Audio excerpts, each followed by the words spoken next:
mbega mwari muzi umuhari witwa M15 mu rurimi rw'ikinofunofu canke M15 mu rurimi rw'ikirundi? Uwo muhari wabugizwe na bande? Ubutumwa uwo muhari ufitiye leta y'u Burundi nubuhe?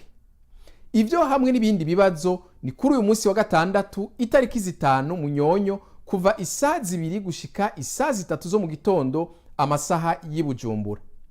Tuzoba turi kumwe n'umuvugizi w'uwo muhari umushingantahe Elvis Kwizera. Kubifuza kugira ico bamubajije hariho uburyo bashobora gukoresha. Uburyo bwa mbere ni uguhamagara ku nimero za WhatsApp mubona aha hepfo kuri uwo munsi nyene wa gatandatu kuva isaha 2 gushika isaha 3. Abadafise umwanya kuri uwo munsi wa gatandatu kuri ayo masaha nyene ariko bifuza kugira ico babajije barashobora kurungika ubutumwa bw'amajwi kuri izi nimero nyene za WhatsApp. Ubwo butumwa canke ibyo bibazo bizomushikira. Kubadakoresha WhatsApp bakoresha Twitter barashobora kuturungikira amatweet yabo bakoresheje akajambo akadirisha ubutumwa M15.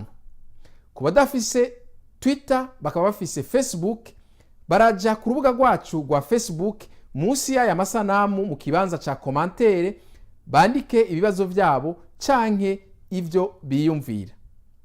Naho ku munsi wa gatandatu isaha 2 gushika isaha 3 amasaha y'i Bujumbura murakoze.